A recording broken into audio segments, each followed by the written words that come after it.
Zee 24 तास एक पाऊल पुढे। आपल्यासोबत सामाजिक कार्यकर्त्या वर्षा देशपांडे सुद्धा आहेत। वर्षाताई, वर्मा कमिटीच्या ज्या शिफारशी आहेत त्यामुळे पुरुषी मानसिकतेत बदल होईल असं वाटतंय का?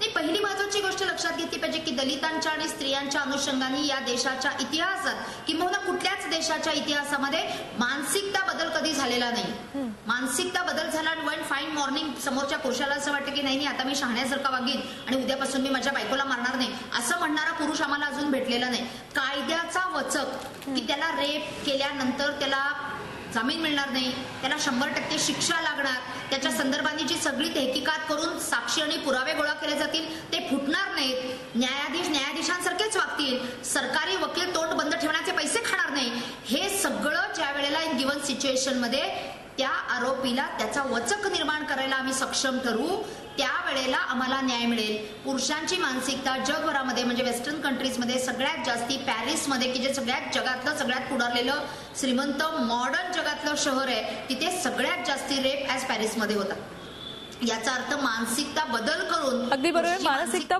बदलत नाही असा तुमचा अभ्यास आहे। मिताली, तुला काय वाटतं, कायदा कठोर केल्याने मानसिकता बदलेल खास करून पुरुषांची? प्रश्नच नाही, खूप सकारात्मक मला वाटतं त्यावर विचार केला जाईल किंवा एक दडपण येईल त्यांच्यावर। कारण की काय होतं, आधी अशा घटना घडत होत्या, आधीही घडत होत्या, त्याच्यावर चर्चा केल्या जायच्या, पेपरमध्ये यायच्या, बातम्या व्हायच्या, पण तिथपर्यंतच व्हायचं आणि त्यानंतर मग ते थांबल्या जायच्या। पण आता कमिटी नेमल्यामुळे त्याच्यावर कार्य होतंय आणि दडपण येतंय, त्यामुळे मग बऱ्यापैकी सकारात्मक दृष्टिकोनातून मग ह्याच्याकडे बघितलं जाते। त्या कमिटी नेमणं ही खूप सकारात्मक एक कार्य घडलंय असं मला वाटतं। आणि बेसिकली गोष्ट ही आहे की अत्याचार करणारा दोषी असतोच, पण अत्याचार सहन करून घेणारा सगळ्यात जास्त मोठा दोषी असतो।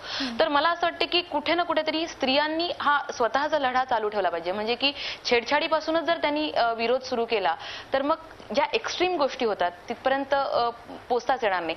नाहीतर काय होतं की समाज काय म्हणेल, लोक काय म्हणेल असं म्हणून मग गोष्टी लपवल्या जातात। तर ह्या न होता त्या बोल्डली त्याला रिॲक्ट करणं हे खूप महत्वाचं आहे असं मला वाटतं। अगदी बरोबर शकुंतला, गोष्टी लपवल्या जातात। मिताली अंता असंच म्हणाली, खूपशा केसेस कदाचित तुझ्यापर्यंत सुद्धा येत नसतील, तू स्वतः एक वकील आहे, तू हे सगळं जवळून बघतेस।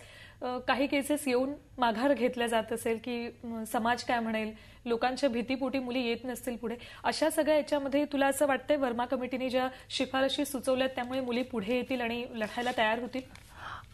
नक्की मुली पुढे येतील, कारण कसं आहे माहितीये का, मुली पुढे येतात, मुली सांगतात आपले प्रॉब्लेम्स, पण काय होतं ना की हे कायद्याची चौकट अशी आहे ना की फॉर एक्झाम्पल एखादी स्त्री जी मायनर आहे आणि तिच्या नवऱ्याने तिच्याशी सेकंड मॅरेज केलेलं आहे, पहिलं मॅरेज लपवून, आणि ती ज्या वेळेला जाते की पोलीस स्टेशनला की बाबा असं असं झालेलं आहे, त्यावेळेला पोलीस काय म्हणतात, हे तुमचा नवरा बायकोचा प्रश्न आहे, तुम्ही बघून घ्या। इथे सगळ्यात पहिले पोलिसांनी पुढाकार घेणं अगदी गरजेचं आहे। मग पुढे जर तिला सिरियसली घेतलं, अरे ही मायनर आहे, मग हिला हा नवरा जो आहे तो पुरुष तिला सेकंड झाला म्हणून तो बलात्कार आहे असं आपण म्हणतो का, तर तो परपुरुषाने केला, पण जो नवरा आहे तो जो त्या मुलीवर त्या मायनर मुलीवर बलात्कार करतो दुसरी बायको ठेवून, पहिलं लग्न झालेलं असताना, मग तो बलात्कार नाहीये का? तो एक्सप्लॉयटेशन आहे, तो बलात्कार नाहीये का?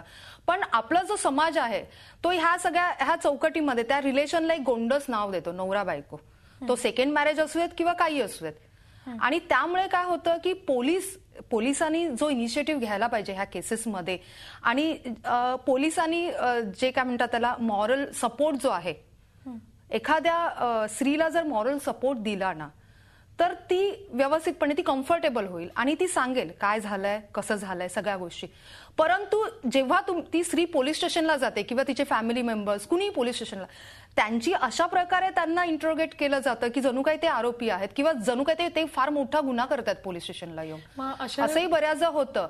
आणि त्यामुळे असं होतं की ह्या सगळ्या गोष्टींना उशीर होतो। म्हणजे पालक काय करतात की अरे जायचं की नाही, हा जो मनातली किंतु परंतु आहे ना प्रत्येक व्यक्तीच्या, ती मायनर मेजर असू ती स्त्री किंवा एखाद्या मायनर मुलीवर अशा प्रकारे झालेला आहे बलात्कार किंवा तिचं एक्सप्लॉयटेशन झालेलं आहे फिजिकल, आणि मग ते जेव्हा आई वडील किंवा ती मेजर मुलगी सुद्धा विचार करते ना किंतु परंतु कशामुळे येतो तिच्या मनामध्ये, त्याचं कारणच असं आहे की पोलीस यंत्रणा सपोर्ट करत नाही, समाज तिला सपोर्ट करत नाही आणि म्हणून ती पुढे येत नाही. आणि जे ती पुढे आली तरी सुद्धा प्रॉब्लेम तोच तिला फेस करावा थोडक्यात लागतो. कायदा कितीही कठोर केला तरी समाजाची मानसिकता बदलणं खूप गरजेचं आहे. झी 24 तास एक पाऊल पुढे.